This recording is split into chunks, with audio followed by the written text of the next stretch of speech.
Hello and welcome to the Growing Green podcast. Your host, Jeremiah Jennings, is the owner of Growing Green Landscapes in Birmingham, Alabama, and has a passion for growing the entrepreneurship community for those who are young in business. Being a business owner isn't easy, especially in the early years, and that's why in this show we dive into a wide range of topics covering all the challenges small business owners deal with. Even if your company is generating $1 million or more, the stories from our great guest and Jeremiah's own firsthand experiences will propel your business forward. And now, here's your host, Jeremiah Jennings.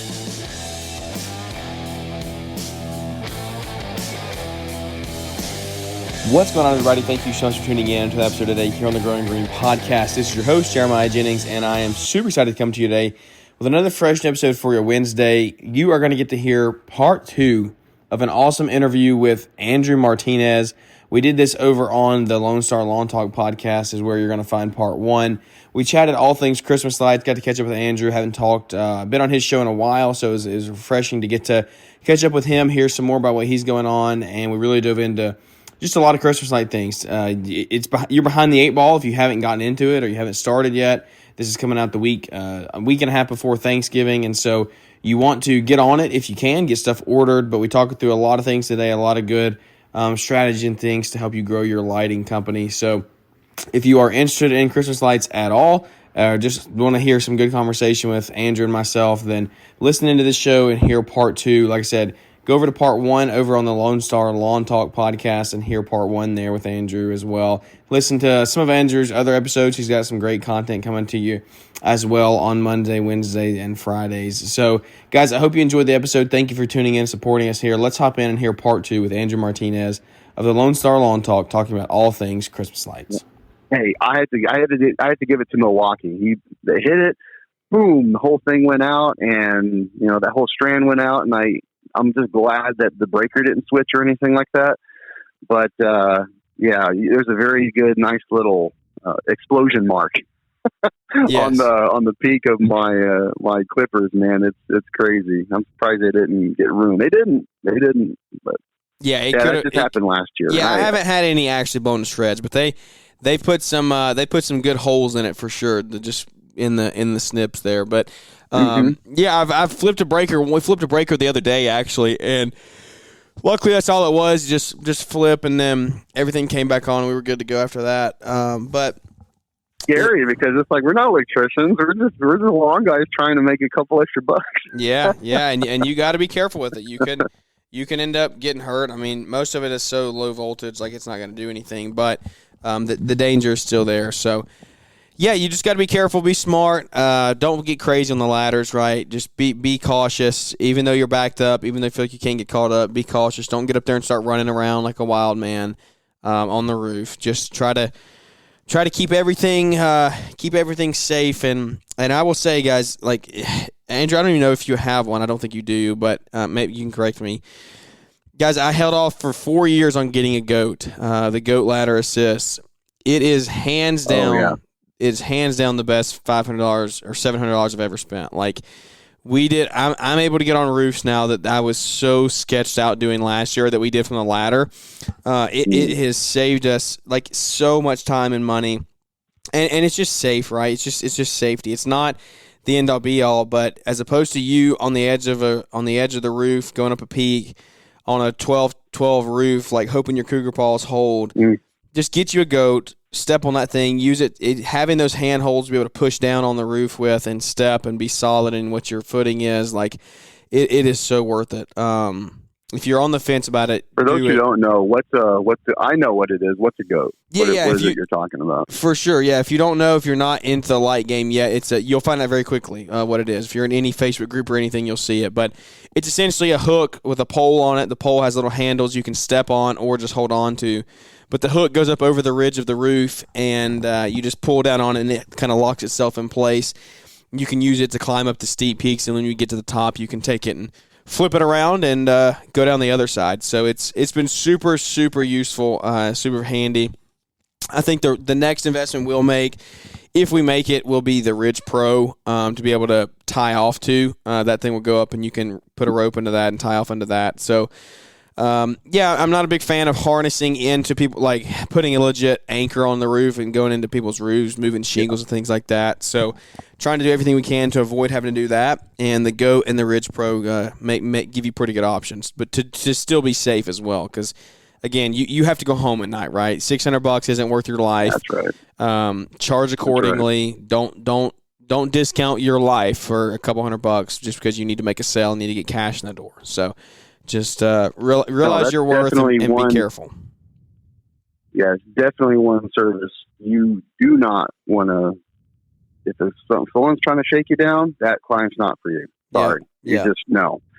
I mean, we say in the lawn mowing thing, hey, at the end of the day, it's just grass. That $5 in discount means a whole lot more to me than it does to you, Mr. Client. That's different. But this here, no.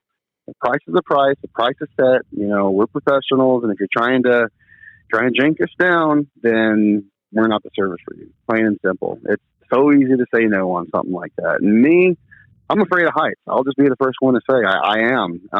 But I'll try to chase a check. I'll try to chase that. I'll try to be that contractor for my client. But there are some things that I won't do. And like I said before, I'll contract them out to some friends that don't care about that, and they're safe still, and they do good work. And that's just what I do. But you're absolutely right. That's definitely something you do not want to cut your rate on. And if you do, man, just don't advertise. Don't get on Facebook. Don't get on the socials. Don't talk about it.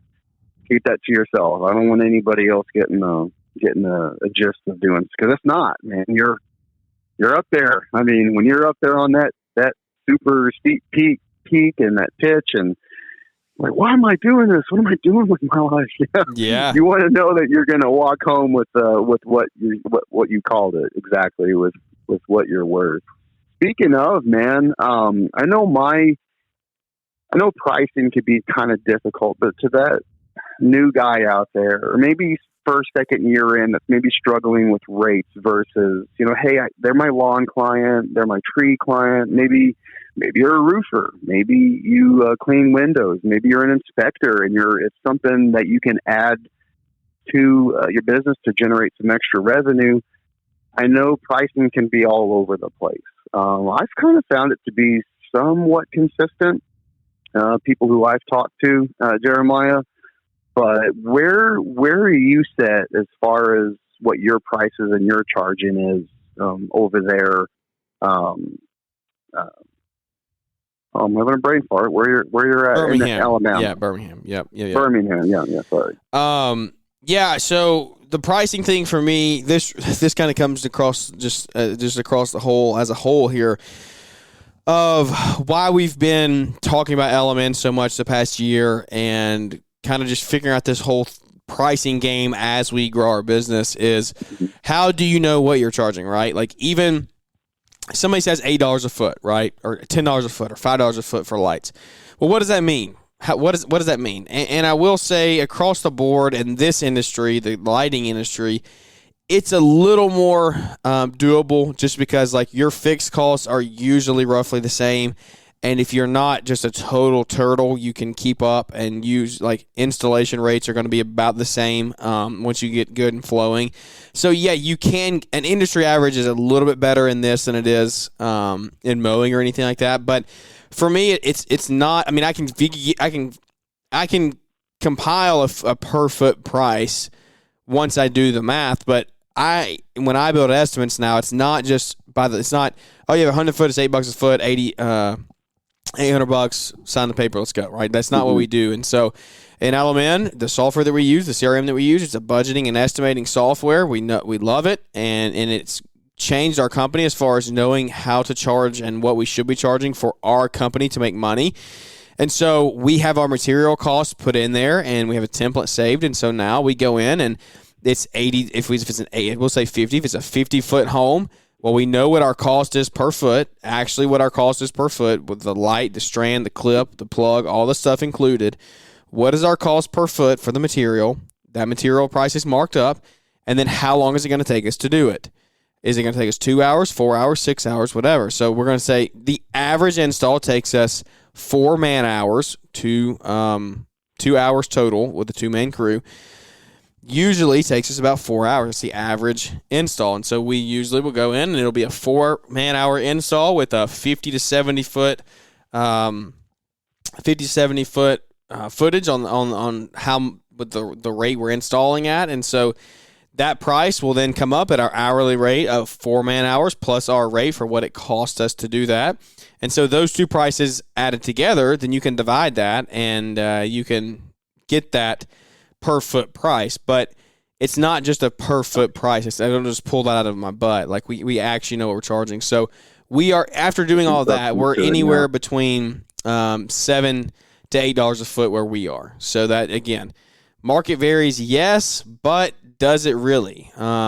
Because, and the problem is it varies because you have some people out there not charging what they should be charging. So that's where it varies. It's not your clientele. It's people are charging way too low. But across the board, like, people are, you're going to be paying roughly the same for lights wherever you get them from if you're buying wholesale. Your labor rate is going to be similar somewhat. It depends on the size of the company and things. But as a whole, that's our process in it. If you want to do it, you can go off industry averages. It'll get you by. It'll get you started. But it's not going to help you scale and grow and really maintain really good profit for the long term future of the company. Man, that's so good. God, you put it just the right way, because it's so easy to copy paste what other people are doing. Now, you know what? You're in a big metropolitan area and you got like 10 people around you. It might be okay to kind of say, hey, what are you charging? Hey, what are you charging? And get the average, and you can start up anyway.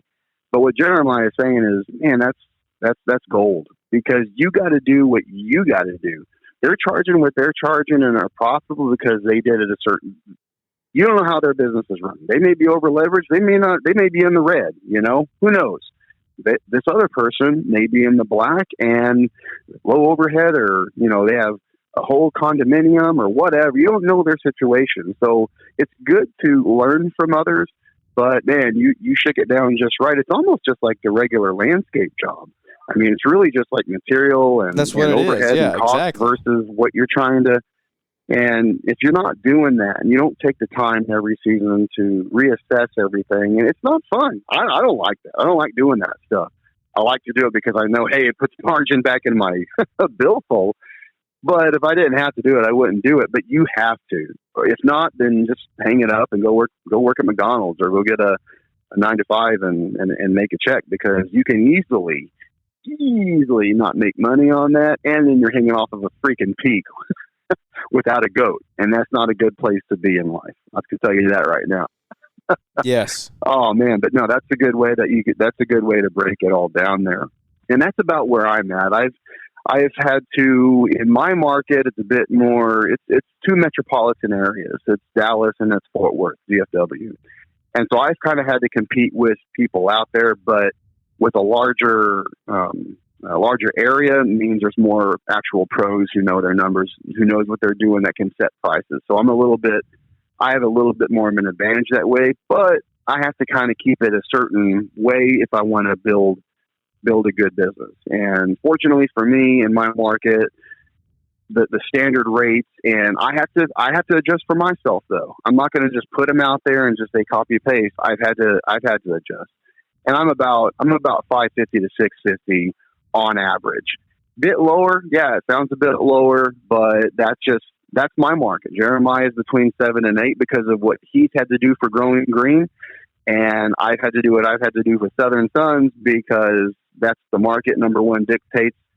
People just won't buy, right? If you get into the 10 and you just try to do price gouging, number one, that's wrong ethically, and number two, people just aren't going to buy it. It is what it is. This is a cherry on the ice cream at the end of the year. It's not like lawn mowing where some people, need it done because they're invalid or they, their age or something's going. Like, lawn mowing and landscaping can be a necessity that people have to pay for because they can't do it themselves. You don't need Christmas lights. They're just doing that because they want to have fun, right?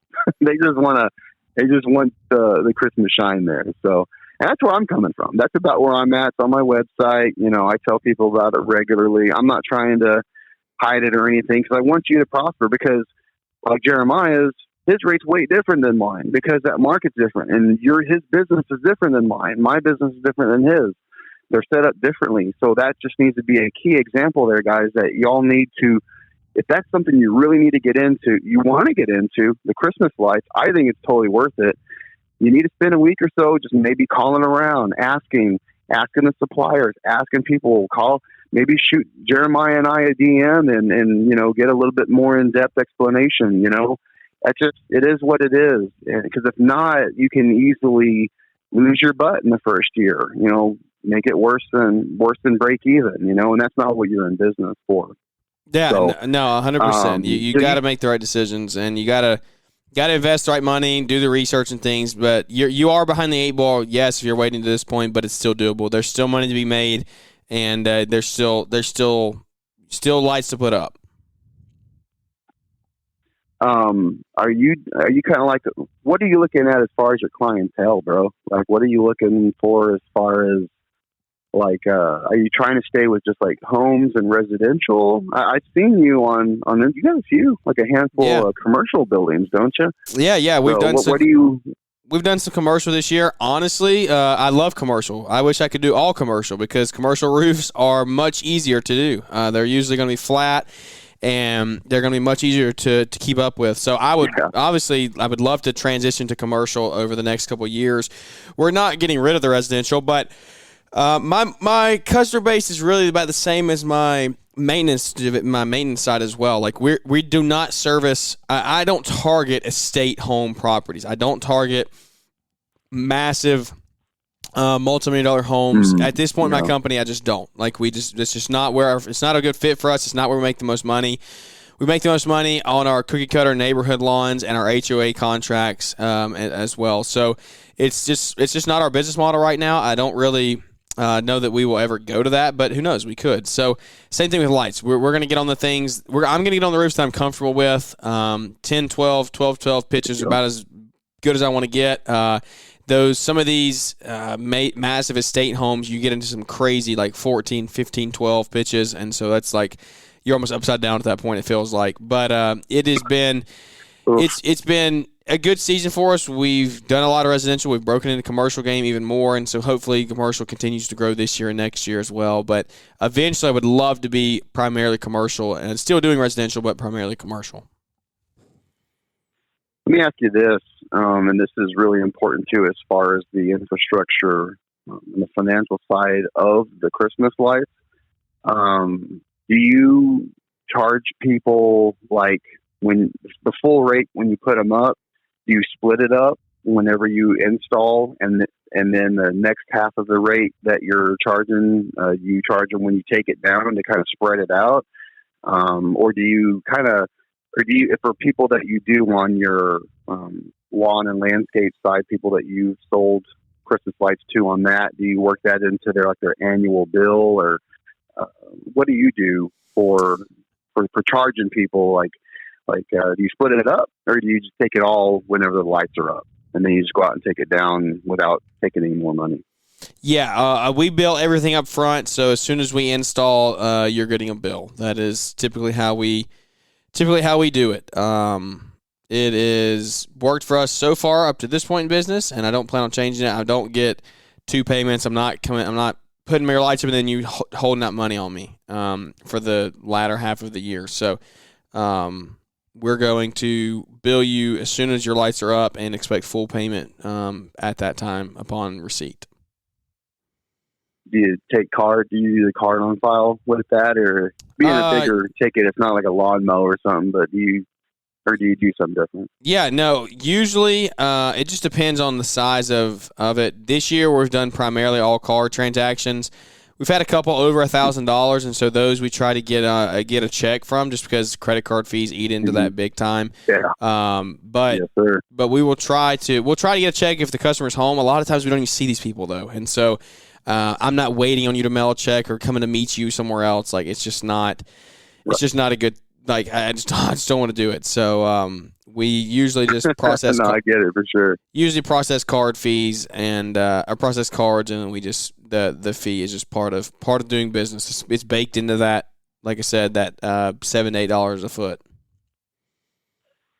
what I like to do, and I'm not an advocate for splitting up ways or methods of payment, but what I've been doing the last couple of seasons is just telling people, hey, we can put it on a card, we can do check.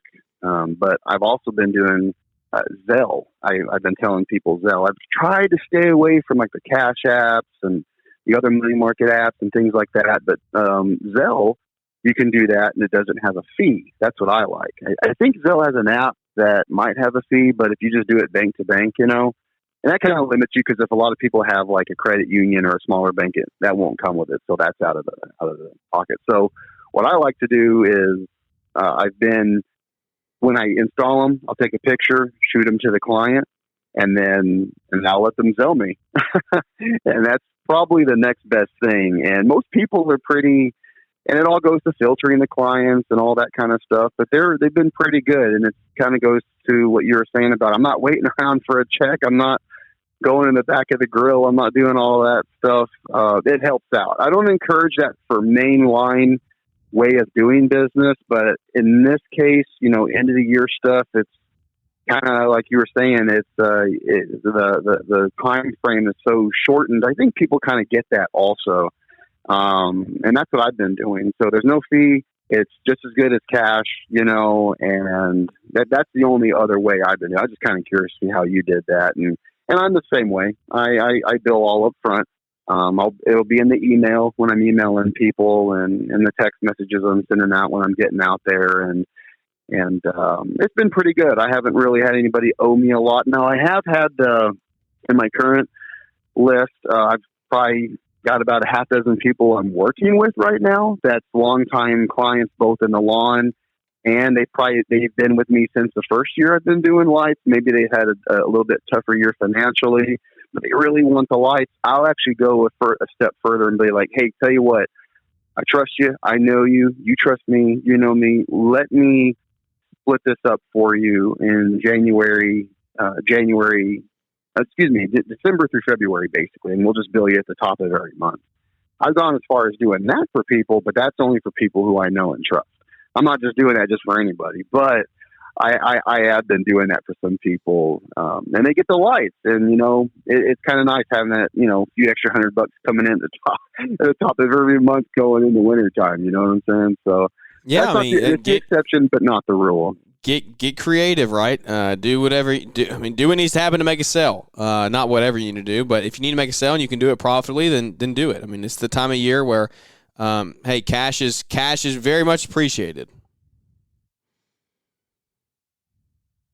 I'm sorry, you broke up. What was that last part, brother? I was just saying cash is very much appreciated this time of year. So just do what you got to do to make it happen. Oh, yeah.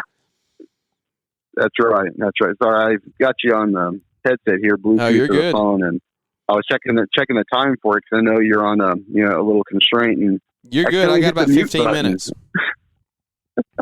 Bro, I've been doing a lot of chatting here. Has anything come across your mind? I mean, what's some of your input there? I've been driving this little as Cornell Mac like to term it go-kart, grass cutting go-kart here for a little bit. Now you take the reins for a little bit. What's some of your input for this season with the lights? I mean, anything on your mind about that, or?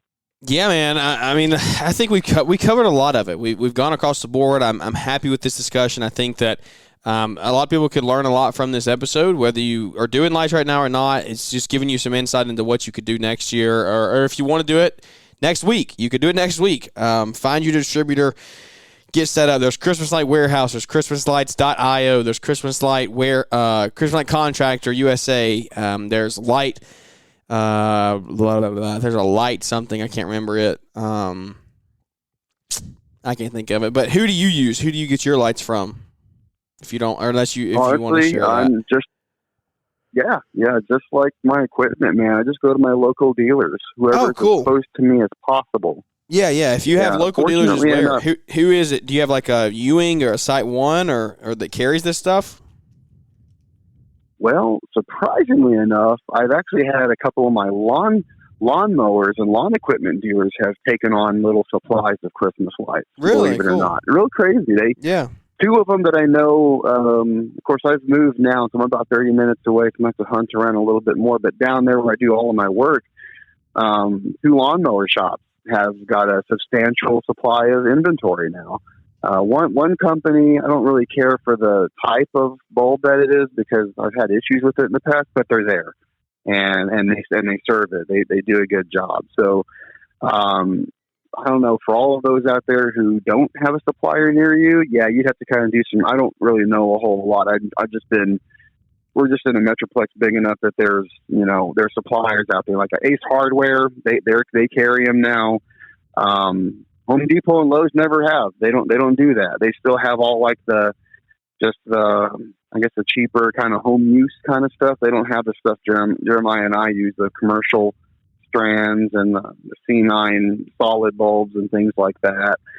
They don't have any of those just yet. But yeah, just local dealers. I mean, I think if that's something you want to get into, you just have to spend some time on the phone, on Google My Business, local listings and things like that, trying to find some places. But what's been important for me is just like treating a lawn route, just like treating a treatment route. You want to have your business where your dealers are at. Now, I've picked up some HOAs and I do some work for friends in the business for their customers as well. I stretch out a little bit further and they're not as close to me as I'd like, but that's far and few between. But the bulk of my clients, yeah, just treat them just like any of your other equipment dealers. You want them close, you want them convenient, and you need to be able to have a good relationship with them. I've had dealers before get closing time and they won't even invoice me right away, and they'll say, "Hey, come pick them up. We're leaving it out here in the back of this zero turn or the back of this piece of equipment. You come pick it up, and we'll settle up tomorrow." That's been important because, as you were saying earlier in the talk, man, you're trying to get as many lights in a day as possible, and you're working into the dark after 5:30 now with daylight savings and everything. That's important, man. That's super, super important because if you're trying to maximize, paying a guy or making that day's worth it, or you got an event coming up, or you need to travel and you got to work several hours into dark, into 8 or 9 o'clock, and those places close. Most of those places will close around 5 or 6. If you have a good relationship with people, they'll take care of you and they'll do little things like that. That's really, there's been many, many times where they've really helped me out that way. I do have one big major supplier that, Jeremiah, it's crazy. It's a Christmas store all year long.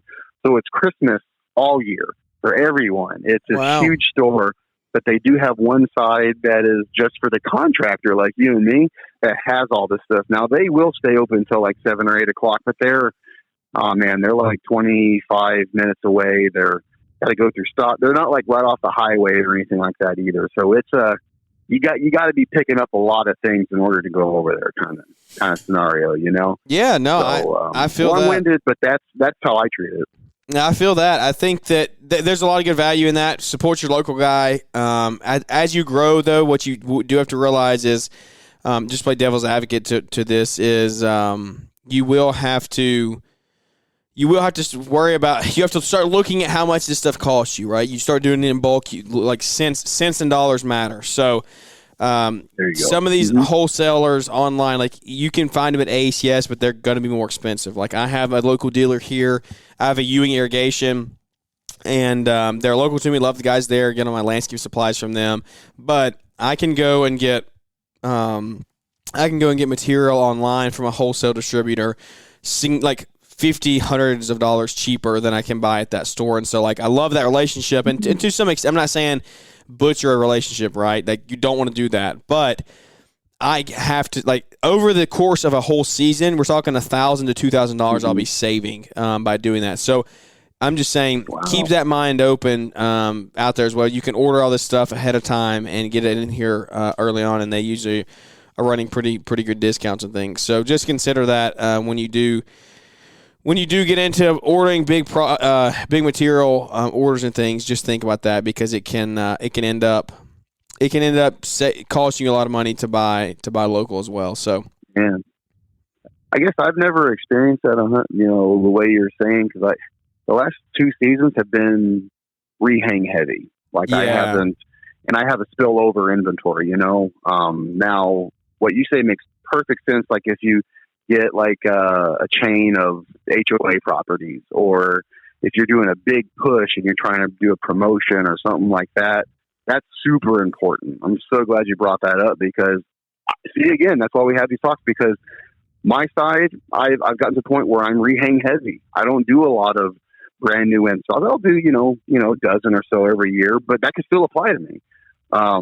Saving that money. But if you're growing, you're trying to get aggressive and stuff. I mean, you gotta keep that open as an option. Yeah. You want to support your local guy, which I do. That's what I do. But end of the day, man, you're in business to make money. And if you can get the same or better material by doing what you're saying and order online, hey, we're all about keeping the margin just in the pocketbook, and not just in the pocketbook, but also in your calendar. That's what we talk about here. So, well, bro, I know you got to. It's important to keep it in your pocketbook. That's the thing. So, you want it in your calendar, you got to have it in your pocketbook. Well, I know you got some things to do here. We're pushing an hour now, and I certainly appreciate you making the time. Always trying to get this content out for your listener and my listener. So if this is something that you might be interested in, guys, we're open books. Not only are we putting this free content out there for y'all to as a stone for your axe to grind on, but man, we're open books on the socials. I mean, follow Jeremiah. If you're following him, you're following me. DM us, ask us a question. We would hate to know that you lost money on a property, or you took a step that took you a day longer than what you had to if you just didn't ask a question. That would drive me up the walls if I knew that, But a million hey, percent. man, before we jump off of here, I'm sorry, bro. Before we jump off of here, is there a word you want to put out there? No, man. I think we covered a lot. I appreciate you having me on to your show and ending the show here on the Growing Green podcast. I mean, it's so good to talk with you, man. Catch up, like you said, first guest on the show years ago. It's crazy that we've gone this year, 3.5 years in. We're so far into it, and so much more to go. The listeners of this show, listeners of your show, cross audiences, I'm sure, and we appreciate it, guys. If you enjoyed today's show, go over. Listen to part 1 on Andrew's, because you didn't hear the whole thing here today. This has been an hour-long conversation that we've had.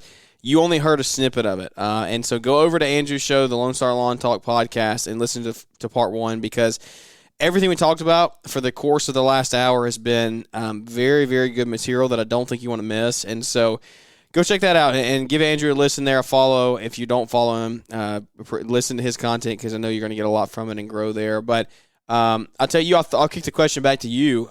Do you have anything that you want to end the show on? Any words of wisdom or advice that you would give? Golly, I knew you were going to say that possibly.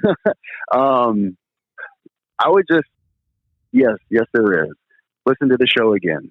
Listen to this half of the show. Go back to mine, listen to that one, and really absorb what's been talked about, because we're not pros just yet, but we've been doing this a little bit. We've probably got a few hundred hours invested into this, Jeremiah and I already. And again, this is something that you can line your pocketbook with, or it's something that could be the exact opposite. Educate yourself, study, and put a game plan out there on what you're doing with these lights in that segment of your business before pulling the trigger, because it can be a blessing, or quite frankly, it could be a curse, just like anything else. And I'll just peg it there, man. I love it, man. Go listen, go invest, listen to this stuff over and again. Reach out and let us know if you have any questions at all. We're happy to help. We want to give you any advice, any wisdom that we can, and share it, just because we want to continue growing the community together. We do that by growing relationships. That's what this show is all about. And so we have a great relationship with Andrew. Appreciate his friendship over the years and helping us grow and supporting our show as well. So, guys, thank you for tuning in. It means the world that we get to do it 3 times a week. Andrew, thanks for joining us today. Thanks for having me on your show for part 1. It's been a fun conversation getting to catch up. Yeah, pleasure's all mine. I appreciate it, dude. Well, guys, thank you for tuning in. Hope you enjoyed it. Leave us a big 5-star rating review if you did. But without any further ado, that's going to wrap this episode up. And look forward to catching everybody here on the next one. Thanks for tuning in to the Growing Green podcast. It is an honor to have you listening, and we hope you receive valuable advice to help take your business to the next level. Don't forget to follow the podcast so you'll be notified when our next episode drops.